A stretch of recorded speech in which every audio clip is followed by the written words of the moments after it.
Nós vamos ler até o versículo de número 14, tá? É todo o capítulo 13 do livro de Primeiras Crônicas.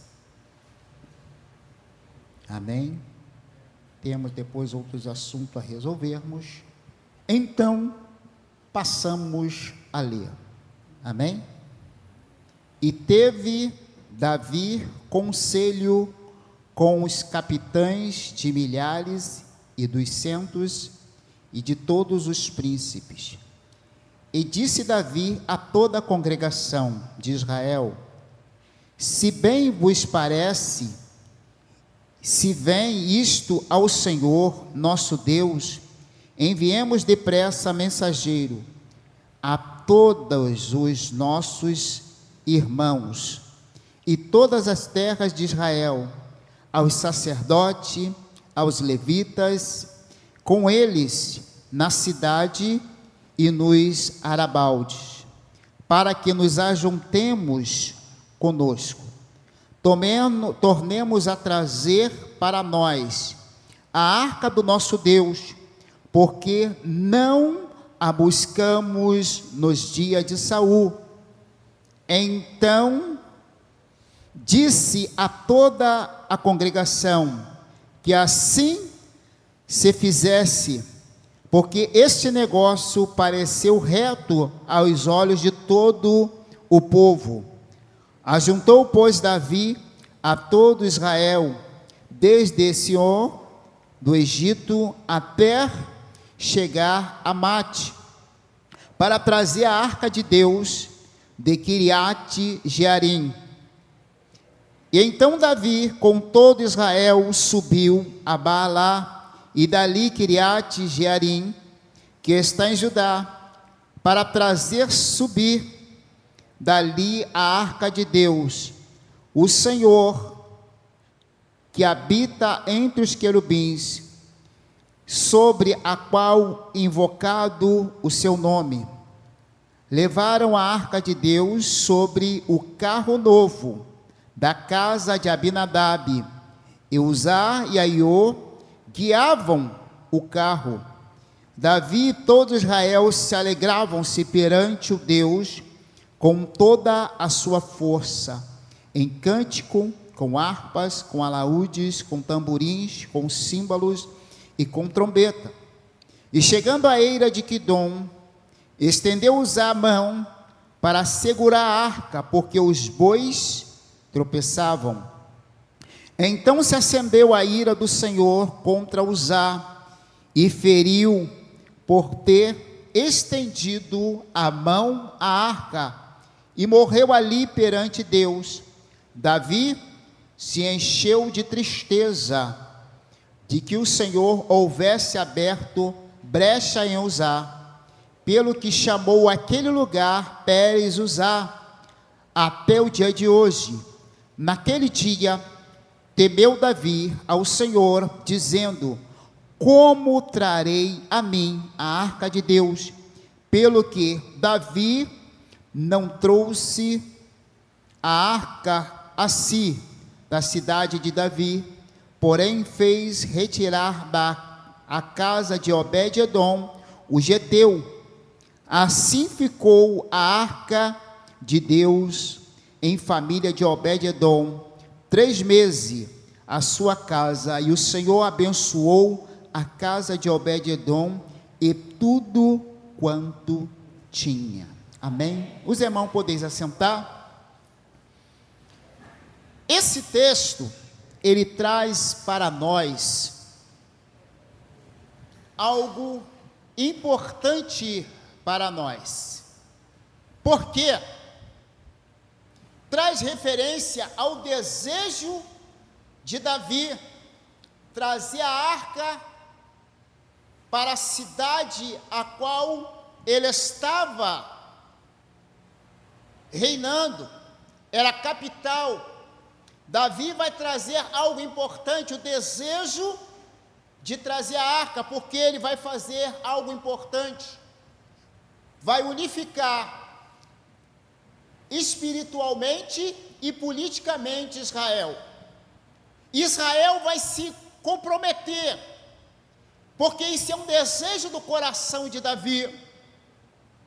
E quando ele vai trazer esta arca, ele até busca conselho dos sacerdotes, dos capitães, mas tem coisas que parece que Deus está, mas Deus não está.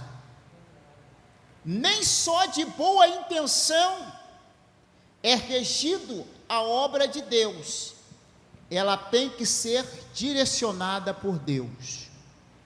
Tem coisa que nós olhamos, queria fazer, mas não posso, está na mão de Deus. Tem coisas que é para mim fazer,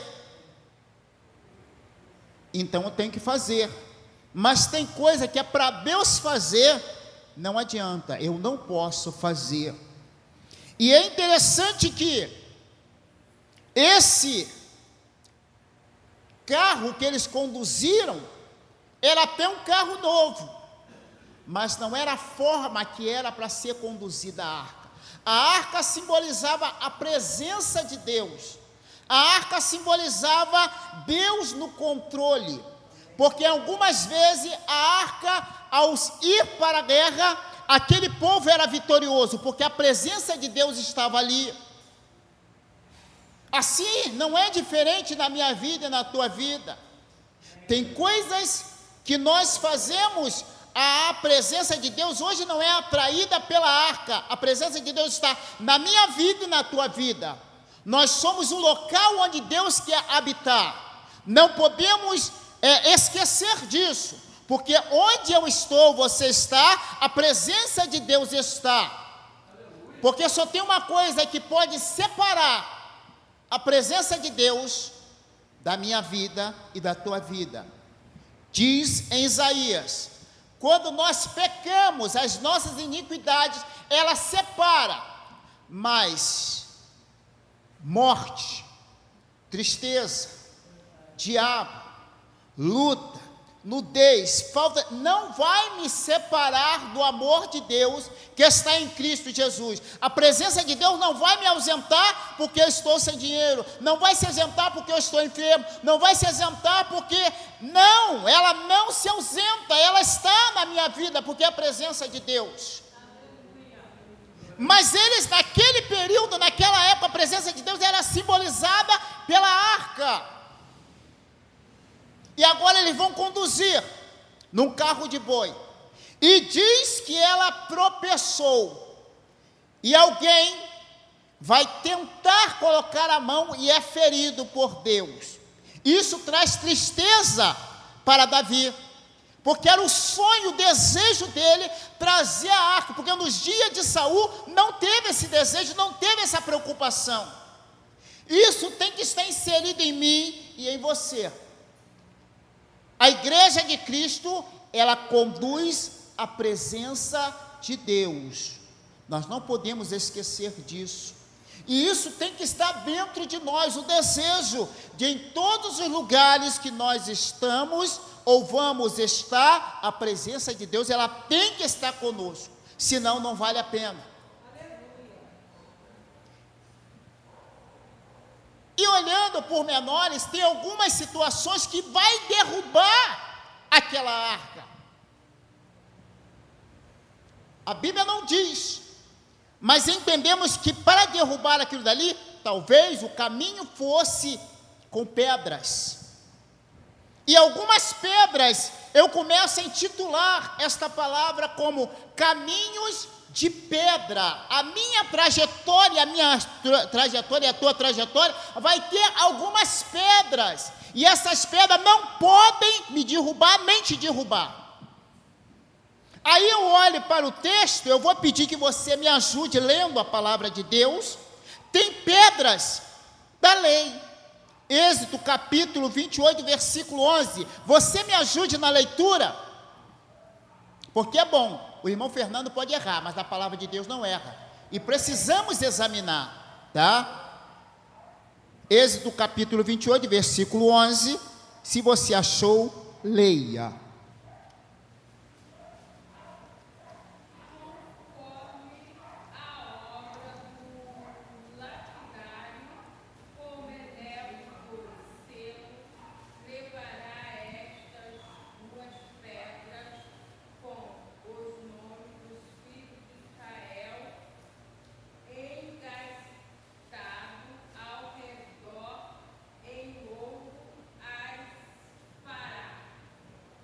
né? Então essas pedras foram preparadas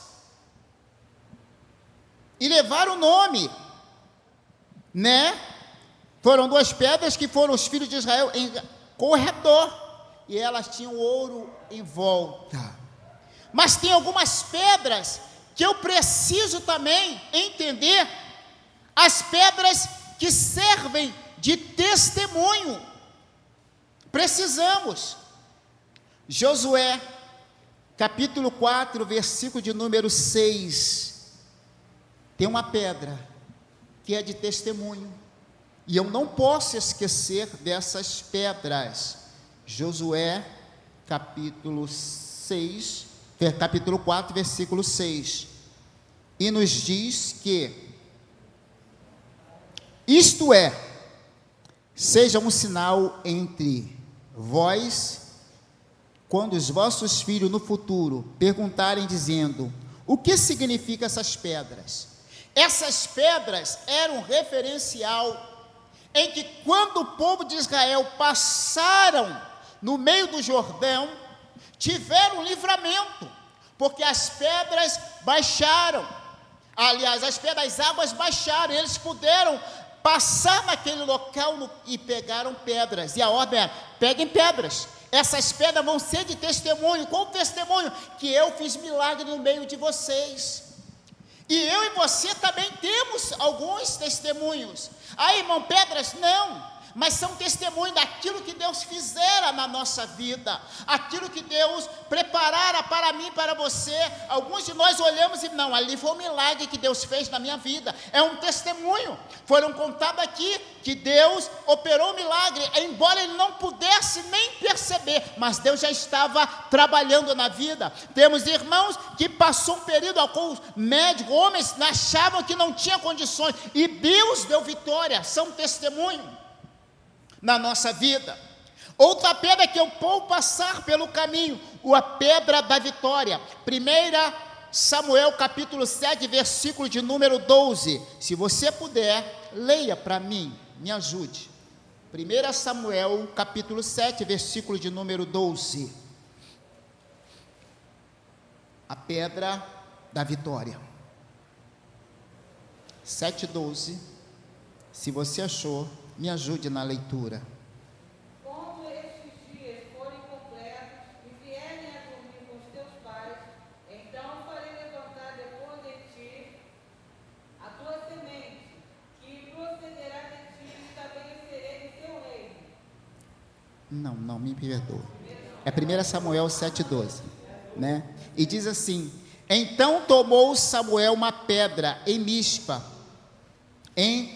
pôs em Mispa e Sem, e chamou o seu nome Ebenezer, e disse, até aqui me ajudou o Senhor.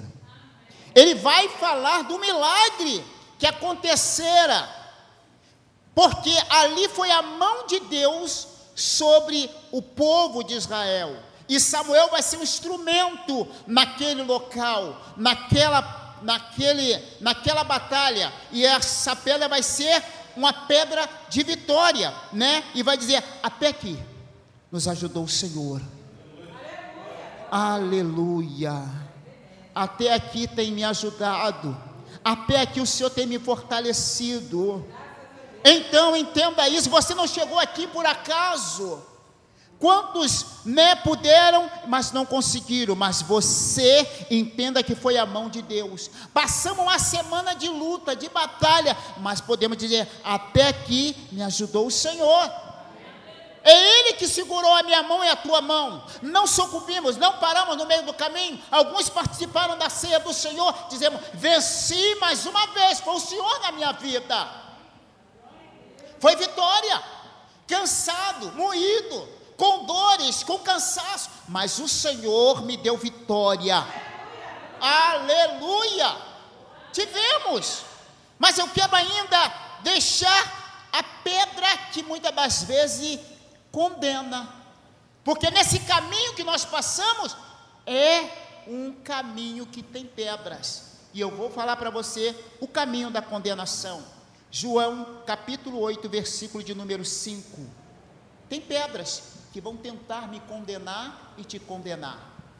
E você pode abrir Evangelho de João, capítulo 8, versículo 5. Aleluia, glória a Deus. Você que achou, pode ler, deixa Deus te usar.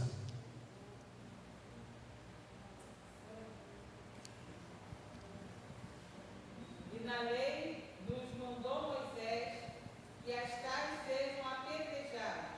Tu, pois, que dizes? Pegaram a mulher em ato de adultério. Todos pegaram uma pedra para condenar esta mulher. É mais fácil apontar, apedrejar, matar, do que curar. É mais fácil, não tem mais problema. Mas a ordem é: estenda as mãos, ajude. Se fosse eu, se fosse você, eu gostaria que eu fosse apedrejado. Numa guerra, eu vou contar que alguém vai me socorrer, vai me ajudar. Está ferido, deixa ele lá. Mas nós precisamos entender. Jesus não precisava, mas ele desceu. Passou aqui nessa terra. Cansaço, frio, fome, sede. Para trazer salvação para mim e para você. E com esta mulher não foi diferente. Aí Jesus começa a escrever: quem não tem pecado, atire a primeira pedra. Aí o apóstolo Paulo diz: todos pecaram e destituídos da glória de Deus. Não tem. Todos nós pecamos e fomos destituídos da glória de Deus. Mas o Senhor, Ele estendeu as mãos. João, capítulo 3, versículo 16, porque Deus amou o mundo de tal maneira que deu o seu Filho unigênito, para que todo aquele que nele crê não pereça, mas tenha a vida eterna. Que amor é esse, irmãos? Que é mais fácil destruir, mas esse amor, Ele trouxe a minha salvação, porque eu estava a passo largo para passar a eternidade no inferno, mas aprove a Deus enviar o seu Filho para me dar salvação. Hoje caminhamos em rumo ao céu, com luta, e a Bíblia diz: esforça, porfiar e luta, não é lutar com A, com B, não, lutar contra mim mesmo, contra os meus problemas, as minhas lutas, contra aquilo que eu desejo e eu não posso. Eu tenho que lutar para chegar lá, é com luta, mas um dia ouviremos da parte do Senhor. E nesse caminho a qual nós passamos, João capítulo 11, versículo 39, nesse caminho também tem milagres. Tem milagres. Entenda que é um caminho, esse caminho de pedras, e nesse caminho tem milagre, a pedra do milagre. João capítulo 11, versículo de número 39. Olha o que disse Jesus: tirai a pedra, Marta, e não disse: Senhor, já cheira mal, porque é de barro. cheira mal. Ele morreu. Não tem como. Ali era a pedra do milagre. Depois de ter passado 3 dias, cheirava mal. Jesus fala: tire a pedra. Por quê? O que era necessário fazer, tinha que fazer. O milagre é com Jesus. Mas tirar a pedra é comigo e com você. Chegarmos na casa de Deus é comigo e com você. Operar o milagre é com Ele. Salvar é com Ele. Batizar é com Ele. Buscar a presença de Deus é minha. Eu que preciso, você que precisa. Mas o que é para ele fazer, ele vai fazer. Ele não vai fazer aquilo que eu e você precisamos fazer. Senhor, vai lá e faz isso. Não, eu já estou te fortalecendo, estou te capacitando. Vai lá e faz. A Bíblia nos diz, irmão, tem situações que a pessoa está enferma, Senhor, cura ele, mas dessas vezes quer usar a minha mão e a tua mão. Ele diz, colocarão a mão sobre o enfermo, eles serão curados. E às vezes eu estou esperando, cura Senhor, Deus pode fazer, mas Deus já aplicou no teu coração, colocar a mão. Senhor, eu não tenho esse dom, mas Deus liberou para você e para mim. E a Bíblia vai dizer, o apóstolo Paulo vai despertar, vai falar, desperta o dom que há em ti. Tem milagre que eu estou pedindo, milagre que eu estou querendo, e não busquei, não bati na porta, não despertei, está na minha mão e eu não uso. A culpa é de Deus? Não, a culpa é minha, que nós precisamos, porque nós estamos no caminho que tem a pedra, e essa pedra é a pedra do milagre, e eu preciso buscar esse milagre para a minha vida, você precisa buscar esse milagre, precisamos, irmãos, despertar, queremos ver milagres aqui, ou não? Mas não adianta se eu não acreditar, não adianta se eu não me esforçar, não adianta se eu não fizer. E quando eu falo eu, não é o irmão Fernando sozinho, é a igreja de Cristo que está aqui em Monte das Oliveiras, desde o menor até o maior, todos. Não posso cruzar, deixa, isso é coisa para os dirigentes, não, isso é coisa para o ciclo de oração, não, é todos, porque quando eu passo por ali, eu entendo que um exército, eles têm que andar junto, um time de futebol, ele tem que ser junto, não é individual, nós andamos, é no coletivo. Tem horas que Deus quer usar sozinho, mas quando Deus reúne a igreja, é o coletivo, todos têm que estar imbuídos no mesmo propósito. Em Atos dos Apóstolos foram batizados porque todos estavam no mesmo propósito. Houve milagre porque estavam todos no mesmo propósito. E precisamos.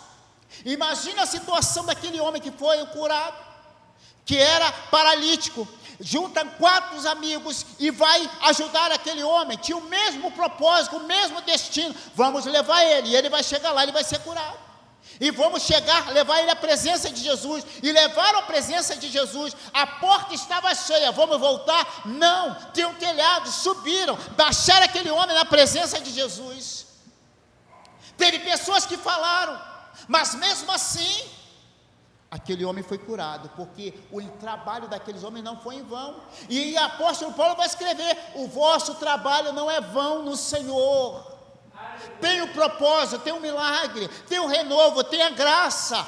Então entenda isso, Deus quer fazer sim, mas Ele quer muitas das vezes usar a minha mão e a tua mão, usar a minha fé e a tua fé.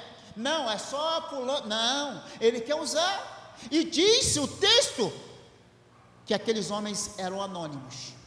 Não diz o nome daqueles homens, nem o que foi curado, nem os que levaram à presença de Jesus. Talvez esse anônimo é eu e você, tá? Para fazer isso. Mas nesse caminho ao qual nós também caminhamos, tem ressurreição. João capítulo 20, versículo de número 1. Tem milagre, meu irmão. É o caminho que nós estamos passando.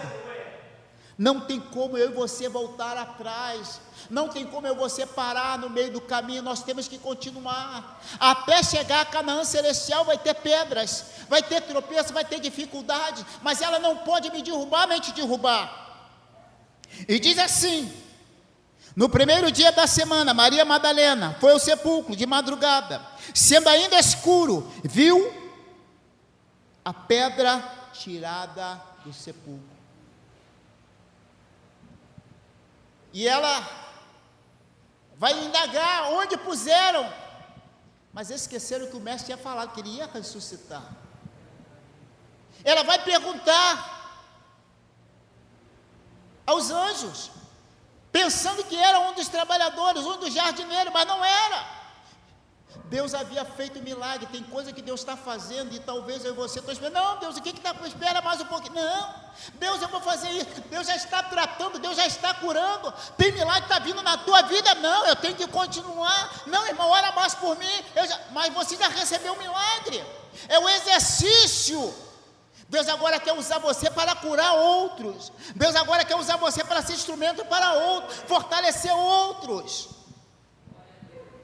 Não pare, meu. Eu costumo dar exemplo de uma bicicleta. Eu andando todos os dias com ela. Pegou a chuva, deu problema, eu deixei ela parada. Sabe o que aconteceu? Mesmo depois que consertei, não adiantou. A corrente estava enferrujada. Sabe por quê? A culpa foi da bicicleta? Não, a culpa foi minha. Porque eu deixei ela parada.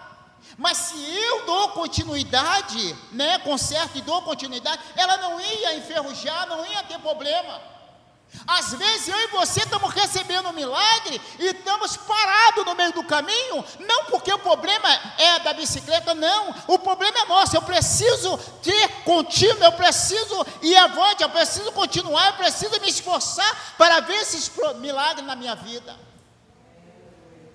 É preciso, porque às vezes eu paro e acho que o céu está tão longe de mim, a presença de Deus está tão longe de mim. Deus não vai ouvir a minha voz, mas entenda que Ele está preocupado com você e comigo. Quando nós somos fiéis a Ele, buscamos, como foi a palavra de sexta-feira, buscai o Senhor enquanto se pode achar, invocar enquanto está perto. Eu entendo que Deus não está longe de mim, Ele está perto, e Ele quer falar comigo, porque conforme eu tenho, quanto mais eu me aproximo de Deus, mais eu vou entender os propósitos dEle, vou entender a conexão com Ele, vou estar em sintonia com Ele. Quanto mais você tem intimidade com uma pessoa, você já vai olhar e vai entender, não, ela está bem, ela não está bem, eu já sei o que ela quer fazer, porque eu estou em sintonia com aquela pessoa. Mas uma pessoa que eu não tenho contato, não vou entender, ela vai fazer senão eu não vou entender. Mas quando eu entro em sintonia, estou com ela, eu vou entender tudinho. Então, irmão, nesse caminho, tem o caminho da ressurreição. Tem coisa que Deus quer ressurgir na tua vida, quer tirar aquilo que estava parado na inerte e trazer novamente a vida. Ele quer fazer, mas muitas das vezes eu paro. E eu e você precisamos ir um pouquinho mais avante.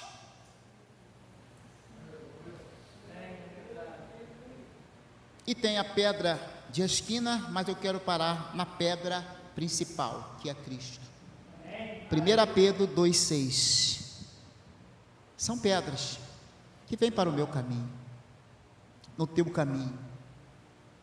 E eu costumo falar que o que mais para crente não é as pedras grandes, porque as pedras grandes eu vejo, as pedras pequenas eu acho que não tem importância, eu acho que não vai me derrubar, eu acho que eu não vai interferir em nada. Mas as pequenas pedras, elas machucam muito.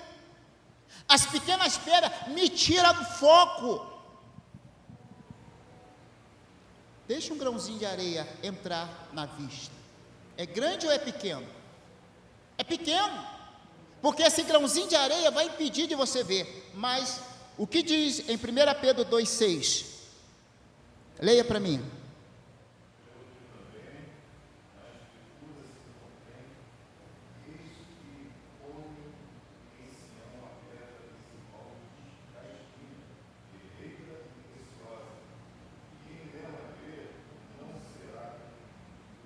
Eu preciso crer nessa pedra. Não uma pedra comum. Essa pedra é Cristo. A pedra que é colocada, quem vem da direita enxerga, quem vem da esquerda enxerga, entende que ela é a principal, entende que ela tem um propósito. E hoje eu falava, a necessidade que eu tenho da pedra, a necessidade de Jesus ser o centro da minha vida, a necessidade que eu tenho para Ele é ser a completude no meu viver. Eu podia estar longe, afastado, mas um dia, pela presença de Deus, houve a misericórdia do Senhor, de Jesus morrer numa cruz, para trazer salvação para a minha vida e para a tua vida, porque nenhum de nós tínhamos o direito à salvação. Não, irmão, eu era muito bonzinho, eu fui criado sobre a obediência de papai e mamãe. Isso é um dever, ser obediente a papai e mamãe. Irmão, eu fui muito fiel ao meu patrão, fazendo todas as horas que era necessário. Isso é um dever como trabalhador. Eu fui fiel à minha esposa, é um dever como marido. É um dever. Você não fez porque é bom, é um dever. Tem que ser fiel, porque no casamento, você fala, ser fiel até a morte, né? Então precisamos ser fiel, mas Jesus completa, é o ser no nosso viver. Nós precisamos, irmãos. Ninguém pode ir sozinho.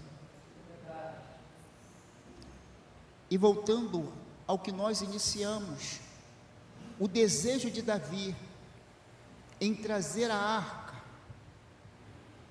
só foi completo porque ele voltou atrás. Ele vai deixar a arca na casa de Obed-edom. Ele frustra-se, como eu e você nos frustramos quando nós decepcionamos com algumas coisas. Porque a vontade de Deus é boa, perfeita e agradável. Mas muitas das vezes o primeiro embate não é aquilo que Deus quer. O segundo também não é aquilo que Deus quer. Aí eu me frustro, fico triste, abandono a igreja, entrego o cartão de membro, não vou mais à presença de Deus. Mas eu entendo, não é Deus que... Eu que preciso do Senhor, eu tenho que voltar. Eu tenho que bater novamente, eu tenho que pedir misericórdia. E Davi vai voltar. E ele vai observar que na casa de Obed-edom vai ser bênção. Durante 3 meses, tudo que ele tinha foi abençoado. Então ele vai novamente. Então espera aí, a presença de Deus eu tenho que trazer. Ele vai buscar. E agora ele vai consultar. Por quê?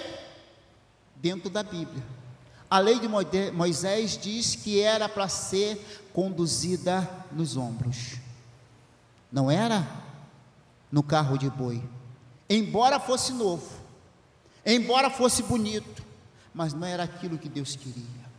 E a presença de Deus não é conduzida simplesmente por causa de um terno novo. A presença de Deus não é simplesmente porque as tranças foram bem trançadas. A presença de Deus não é conduzida porque simplesmente eu sou a pessoa que tem comunicação com todo mundo. Não, a presença de Deus, ela é porque eu tenho intimidade com Ele. E onde eu chego tem que fazer diferença. E nós precisamos. Aí Davi vai entender que era necessário estar regido pela lei de Deus. E quando ele vai entender que no capítulo 15, ele vai entender que era para ser conduzida no ombro. Aí eu e você vamos entender que muitas das vezes, conduzir no ombro machuca. Todos que querem servir ao Senhor vai ter alguma marca, vai ter feridas, vai ter machucado. Irmão, não quero. Não, meu irmão, você tem. Se você quer chegar lá, vai se machucar. Jesus vai instruir os seus discípulos no livro da lei. Melhor, no Sermão do Monte. Ele vai dar lei para o Novo Testamento, para o povo ali, para a igreja, os discípulos e aqueles que acompanhavam. São felizes aqueles que choram, são felizes aqueles que são perseguidos, São felizes aquele que sofre por amor do Evangelho. Essa mentira de dizer que tudo vai dar certo é oba-oba, sai fora disso. No mundo tereis aflições. E ela não diz no singular, ela diz no plural: tereis aflições, mas tenha bom ânimo. Mas só que uma coisa, as aflições vão me aproximar de Deus, e quando eu me aproximo de Deus, aí eu vou ter intimidade, e quando eu tenho essa intimidade, eu vou entender que eu preciso mais dele, e ele vai fortalecer-me a cada dia. São preparativos para me chegar a Canaã celestial. Eu preciso. As lutas, os ventos não vai te afastar. E eu sempre falo isso aqui: o nosso barquinho não é a motor, porque se fosse a motor, nós íamos para o local que nós queremos. Mas como é a vela, o vento do Espírito Santo vai nos conduzir aonde Ele quer, da maneira que Ele quer, porque Ele é Deus. Se precisar na dor, Ele vai. Se precisar no choro, Ele vai. Se precisar na alegria, Ele também vai. Não adianta tentar fugir, porque esse barquinho é a vela. Entenda isso, meu irmão. Deus tem propósito na minha vida, sim. Está machucando, mas vai dando glória. Está doendo, mas vai dando glória. Mas está com cicatriz, vai dando glória. Porque é no ombro, não pode ser no carro. Mas no carro é mais fácil, mas no ombro é a maneira correta. Eu posso, mas não me convém. Mas não me convém eu andar da maneira que eu quero. Eu tenho que andar da maneira que o Senhor me dirige. Porque antes eu achava que fazia a minha vontade, eu fazia a vontade do adversário da minha alma. Hoje eu procuro fazer a vontade do meu Deus. E é com grande esforço, não é fácil, é com grande esforço, para que um dia eu chegue nas portas, e quando chegar nas portas das mansões celestiais, ou preciso ouvir, é para isso que nós estamos lutando: servo bom e fiel, entra no gozo do teu Senhor. É para isso que eu te preparei. É para isso que vieram as lutas, para isso que vieram as tempestades. Então entenda isso, meu irmão. No caminho vai ter pedras, mas só que todas elas, ela tem que conduzir à salvação. Algumas vão até te machucar, algumas vão até te ferir, mas siga as pisadas de Cristo. Ele teve as mãos furadas, os pés furados, uma coroa de espinho na cabeça e do lado, furaram. Muita dor, para que eu e você tivéssemos. Aí Isaías vai dizer: o castigo que nos traz a paz estava sobre ele.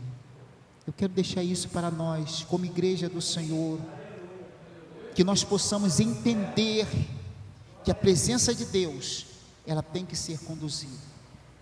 Eu quero convidar você, meu irmão, a estar de pé em nome de Jesus. Coloque a tua mãozinha no teu coração.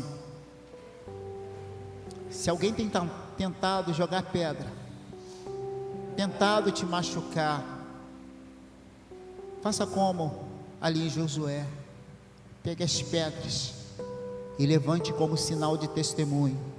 Não conseguiu me derrubar, conseguiu me fortalecer mais ainda, porque o Senhor tem me dado graça, me dado força, e vai me continuar me fortalecendo até aquele grande dia.